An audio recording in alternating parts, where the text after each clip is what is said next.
जय हिंद दोस्तों।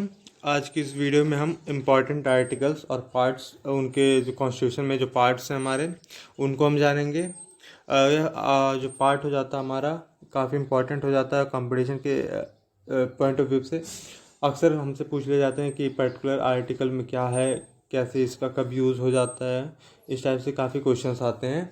तो आज की इस वीडियो में हम कोशिश करेंगे कि हम जो इम्पॉर्टेंट्स हैं जो अक्सर पूछ ले जाते हैं उनको हम कवर कर लें, और जो मतलब फालतू के थोड़ा है, फालतू तो कोई नहीं होता लेकिन जो नहीं पूछे जाते हैं उनको हम थोड़ा सा हम एलिमिनेट करने की कोशिश करेंगे, उनको हम नहीं देखेंगे।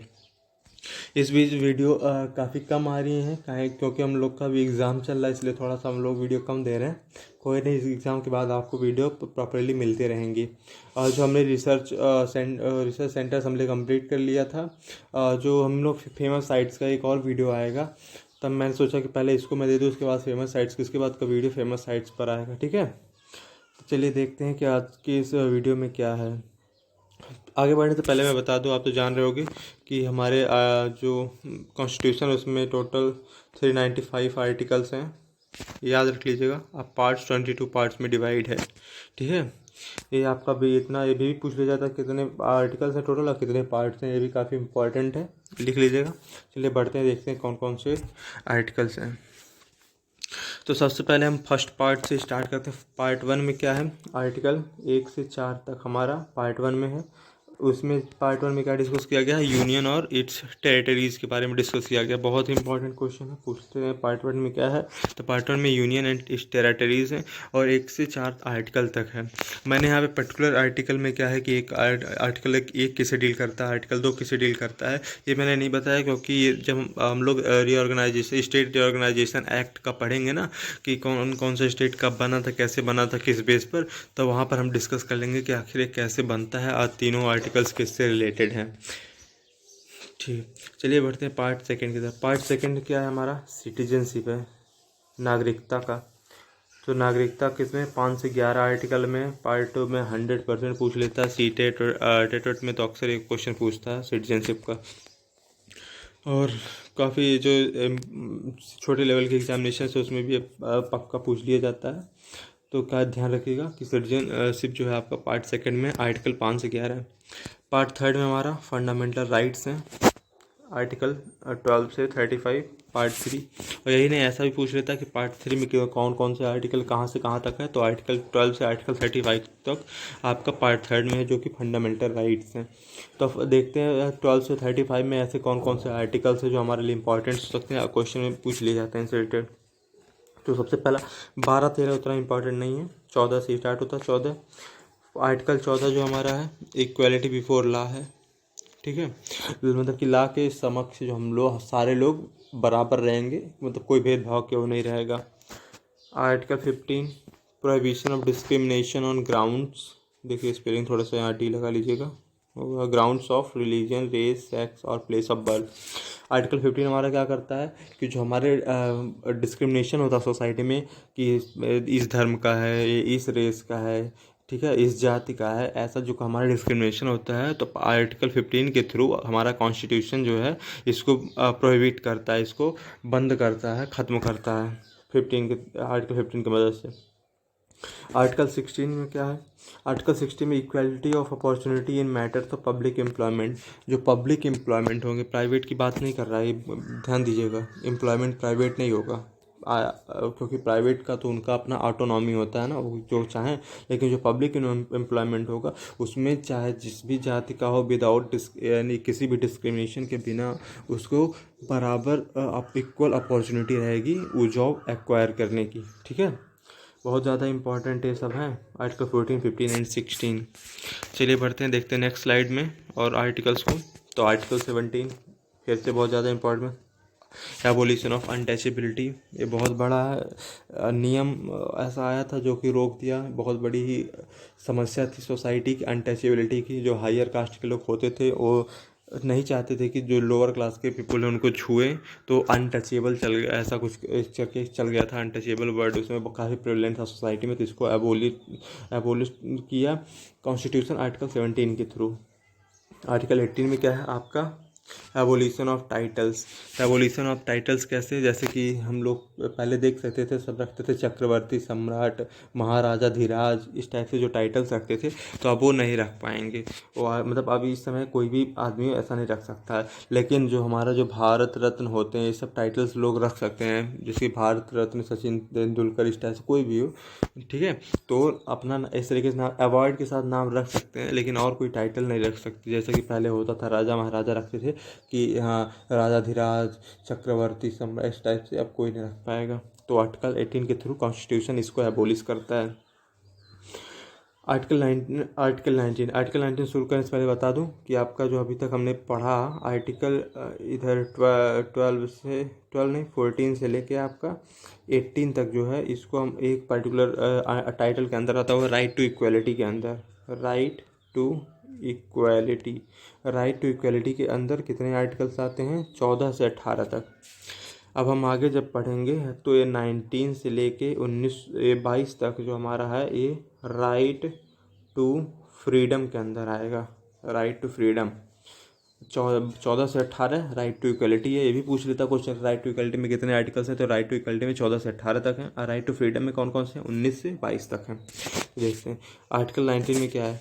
तो ये फ्रीडम फॉर मतलब कि जो हमारा राइट आर्टिकल 19 के अंदर वही है कि हम स्पीच और एक्सप्रेशन से रिलेटेड हमको फ्रीडम मिले, तो वही है protection of rights regarding freedom of speech, expression, association हुआ, और देश में इधर उधर मूवमेंट का हुआ, from one place to other, किसी देश के किसी भी पार्ट में सेटल होने का हुआ, असेंबल होने का हुआ, पीसफुल असेंबल करने का, इस जो हमारे राइट्स होते हैं अपने या किसी अपनी बातों को रखने का, स्पीच और एक्सप्रेशन का जो फ्रीडम होता है वो आर्टिकल 19 के थ्रू ही मिलता है, ठीक है। अब आर्टिकल 19 फर्स्ट यहाँ पे एक जान लीजिए, यहाँ से आपको राइट RTI मिलता है, राइट टू इन्फॉर्मेशन, ठीक है। तो राइट टू इन्फॉर्मेशन आपको किससे मिलता है, 19 फर्स्ट आर्टिकल के थ्रू आपको मिलता है, ठीक। अब आर्टिकल हम 20 में देखते क्या है। तो आर्टिकल 20 में protection respect of conviction for offences. अब इसमें देखो कई लोग अच्छे कन्फ्यूज होते आखिर इसका मतलब होता क्या है। इसका मतलब ये है कि यहाँ कोई भी गलती करते हो तो आप मान लो एक कोई गलती की है आप, तो एक बार आपको सज़ा मिल गई, तो ये आर्टिकल एश्योर करता है आपको कि उसी गलती के लिए आपको दोबारा सज़ा ना मिले। मतलब कि आप एक गलती सिर्फ कर दी आप गलती, तो आपको उसकी सज़ा मिल गई हो, ठीक है। लेकिन फिर कोई भी आपको फंसा उसा के, मतलब आपको अक्यूज़ करके ऐसा वो नहीं करा सकता कि दोबारा आपको उसी चीज़ के लिए सज़ा दे, तो ऐसा नहीं करता है आर्टिकल, आपको उससे बचाता है। आर्टिकल ये भी करता है कि आपको बिना किसी ठोस सबूत और सबके आपको मतलब का वो कन्विक्ट नहीं साबित किया जा सकता। ये सारे प्रोविजंस किस आर्टिकल में, आर्टिकल 20 में है। आर्टिकल 21 क्या है, तो protection of life and personal liberty. Protection of life जो आपका मतलब कि आपको व्यक्तिगत सुरक्षा के लिए, आपको व्यक्तिगत स्वतंत्रता आर्टिकल 21 से मिलती है आपको, लाइफ और लिबर्टी का। यही एक ऐसा आर्टिकल है जो इमरजेंसी के टाइम में भी वो रहता है, बंद नहीं किया जा सकता इस आर्टिकल को, मतलब कि वो नहीं किया जाता। आर्टिकल 22 में क्या है, आर्टिकल 22 से पहले आप जान लीजिए आर्टिकल 21A, जिसमें राइट टू एजुकेशन है, राइट टू रुके यहाँ पे सही है, right to education, right to education किसमें है, इसमें 21A में है। और 21 में तो आप जान ही रहे हो कि लाइफ एंड लिबर्टी है। और ये ऐसा एक आर्टिकल है जो कि इमरजेंसी के समय में जिसको ख़त्म नहीं किया जा सकता है। यह राइट हमारे पास तब भी रहता है, ठीक है। अब बढ़ते हैं आर्टिकल 22 के पास। तो आर्टिकल 22 क्या कहता है, protection against arrest and detention in certain cases. Arrest and detention, ये जो हमारा किस एरिया में हमको प्रोटेक्ट करता है कि हमको जब अरेस्ट किया जाता है या डिटेंशन में रखा जाता है, कस्टडी में रखा जाता है, तो वैसे केसेस में, कुछ केसेस में हमारी मदद करता है। कौन करता है, आर्टिकल 22 करता है। और आर्टिकल 20 क्या करता है कि जब हम कोई गलती कर लिए हैं, उसका जो सज़ा मिल जाए, तो हमको उसी गलती के लिए दोबारा सज़ा ना मिले, मतलब कोई हमको फंसा उसा के तिगड़म लगा के हमको दोबारा सज़ा दिलाए, तो ऐसा नहीं हो सकता। और हमको सही ग्राउंड्स पर सही गलती के लिए ही पकड़ा जाए, मतलब कि कोई फंसाए, ऐसा ना करने के लिए इस आर्टिकल वर्क करता है। लेकिन कई टाइम हमको देखने को मिलता है कि आर्टिकल फेल हो जाता अपना काम करके, क्योंकि कई ऐसे केसेस हैं जिनमें बिना किसी गलती के, बिना किसी सबूत के ही लोगों को अरेस्ट कर लिया जाता है। लेकिन फिर भी आप जानिए कि आर्टिकल 2120 में क्या है। तो चलिए बढ़ते हैं नेक्स्ट स्लाइड की तरफ।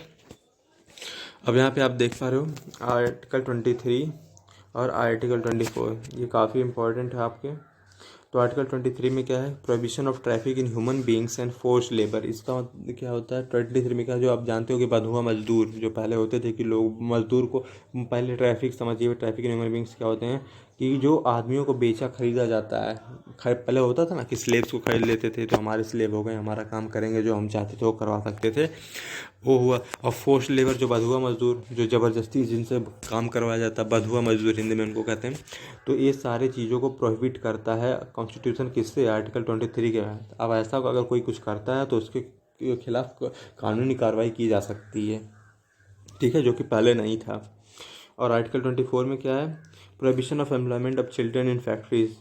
बच्चों को किसी फैक्ट्रीज और कहीं भी एम्प्लॉयमेंट नहीं किया जाएगा, जहाँ तक होता है कि जब तक वो 14 का एज पार ना कर जाएं, उस तब तक उनको एम्प्लॉय नहीं किया जा सकता किसी उसमें, क्या कहते हैं, फैक्ट्रीज़ में और कहीं भी होता कारखाने में। क्योंकि ये आप देख पा रहे हो कई बच्चों को किडनैप किया जाता है, कहीं कुछ करके फैक्ट्रीज में उनसे काम करवाया जाता है। तो ऐसे सारे एक्ट्स को ये अबोलिश का किया करते हैं, प्रोहिबिट करते हैं ऐसे सारे कामों को आर्टिकल 24 के तहत। आर्टिकल 25 से 28 क्या है हमारा, right to freedom of religion है। तो right to freedom of religion में कौन कौन से आर्टिकल है, 25, 26, 27 और 28 हैं। मैंने इनको यहाँ पर उसमें नहीं डिस्कस किया डिटेल में, क्योंकि इनसे रिलेटेड जल्दी क्वेश्चन कहीं भी नहीं आते। मैंने अभी तक तो नहीं देखा कि ऐसे पूछ लिए जाते हों। लेकिन इसमें बस वही है कि जैसे 28 में है आपका कि आप कोई भी इंस्टीट्यूशन सेट कर सकते हो, अपने रिलीजियस इंस्टीट्यूशन सेट कर सकते हो, आप कहीं पे अटेंड कर सकते हो। अगर कहीं पे किसी इंस्टीट्यूशन में लेक्चर चल रहा है प्रमोट करने के लिए रिलीजन, तो आप उसको अपने मन से अटेंड कर सकते हो, आपको कोई नहीं रोकेगा। 27 में कि आप टैक्स दे के अपने जो किसी रिलीजन उसको प्रमोट कर सकते हो।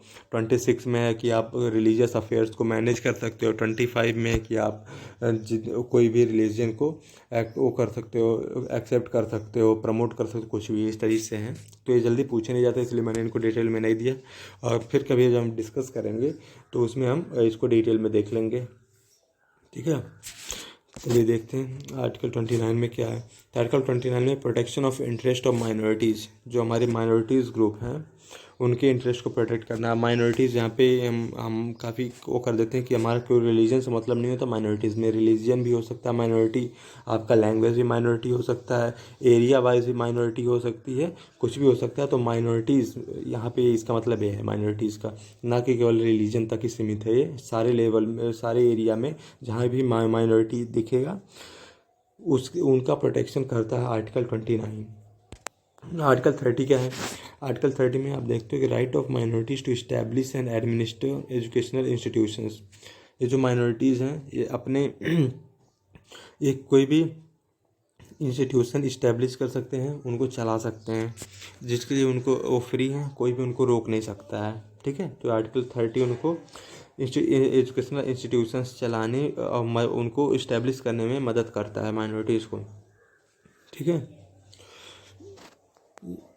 अब आते हैं हमारा जो सबसे ज़्यादा इम्पोर्टेंट हो जाता है article 32, remedies to enforcement of rights. ये क्या करता है कि जो ये राइट्स हैं ना, हमको फंडामेंटल राइट्स जो नहीं अगर हो पाते हैं तो उनको इन्फोर्स करने के इसके पास तरीके होते हैं। इस आर्टिकल में, आर्टिकल 32 में यहाँ इसमें तरीके दिए होते हैं, रेमेडीज़ होते हैं, सॉल्यूशंस होते हैं कि कैसे उनको इन्फोर्स किया जा सकता है जो राइट्स इन्फोर्स नहीं होते हैं।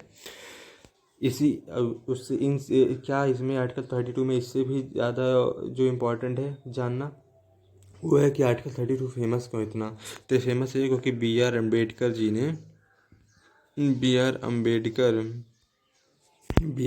जी ने इसको heart and soul of constitution कहा था। तो heart and soul of constitution कौन है, आर्टिकल 32 है, इसलिए काफ़ी ज़्यादा इम्पोर्टेंट हो जाता है, ठीक है। तो चलिए बढ़ते हैं नेक्स्ट स्लाइड की तरफ, देखते हैं और कौन कौन से आर्टिकल हैं। यहाँ पे हम पार्ट 3 तक हमने डील कर लिया था। पार्ट 3 में 12 से 35 तक आर्टिकल्स थे। अब हमारा पार्ट 4 आ रहा है जिसमें हमारे आर्टिकल्स कितने हैं, पार्ट 36 से 51 तक होंगे। और उससे भी ज़्यादा इंपॉर्टेंट क्या होता था, ये क्या है, directive principles of state policy हैं, DPSP।